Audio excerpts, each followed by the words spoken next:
Alright y'all, so today we're going to be talking about outdoor skating. Yay!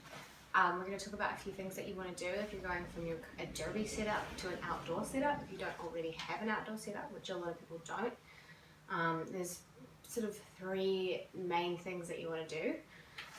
So let's get into it. I already have a outdoor setup specifically made for outdoors. There's a few things that are built into skates like this. They're very solid and supportive around the ankle. Most derby boots will be as well, so that's not something you really super need to worry about. But on my setup here, this is for cruising, not skate parks, and so I've got a nice hard toe stop here. So what I would suggest first things first is to protect your derby gear. We're going to change out a few of these things. The first being your toe stop. If you have anything nice and squishy like gumballs, it's going to chew it up out there. So basically change it to anything that's hard. I have Shore Grip RX toe stops. If you still have money coming in, it's worth dropping money on it. We don't know how long we're going to be here. We might be doing a lot of outdoor skating. If you don't and you don't want to drop money on it, basically all I would suggest is changing it out for one of those older worn out toe stops that you have.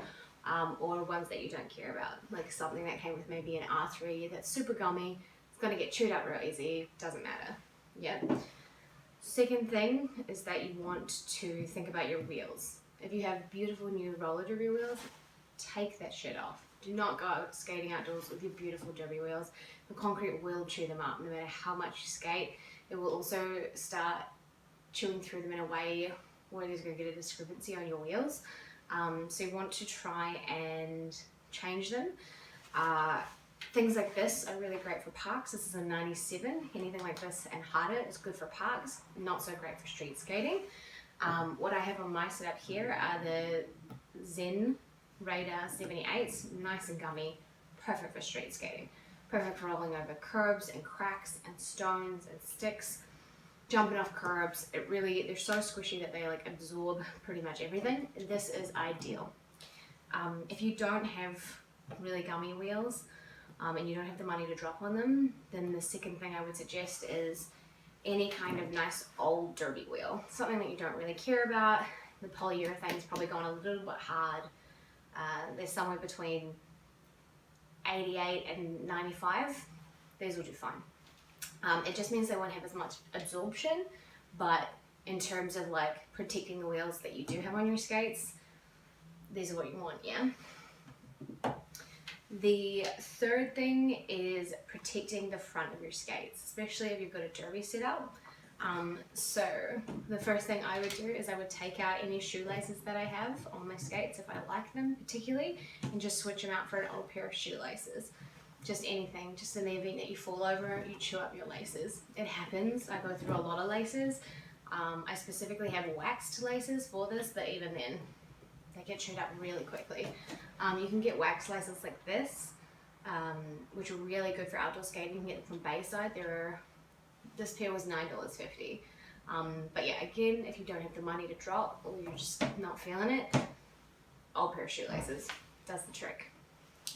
And then the fourth thing, I guess, which is really important, is protecting your toes, especially if these are your derby skates. Please protect your toes.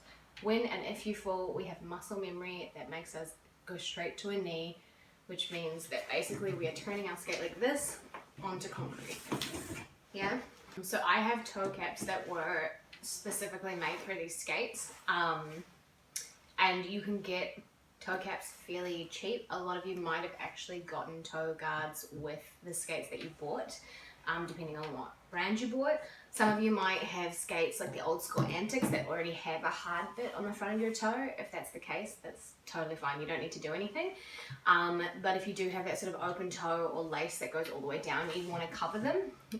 Bayside, again, they sell toe guards for like around $10. You might even be able to get them cheaper, who knows?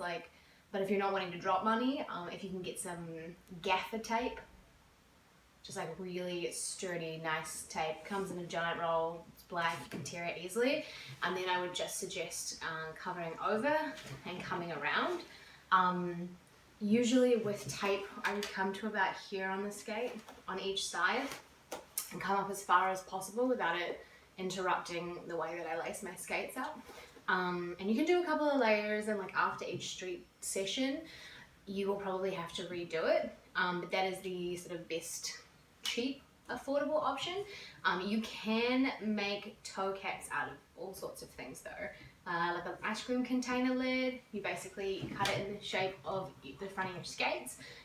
You can either sort of staple, glue, sew it together. You basically just make a little gap for your shoelace to go through and a little gap for your toe stop to go in, and they work really well. You can make them out of material if you have like random materials lying around at home. If you're not that kind of person and you don't have all that crafty shit, that's fine. Just honestly, tape is your best friend. You really want to protect those toes. So those are the basics to getting your skates street ready. So let's get out there. Let's go over some basics on how to street skate.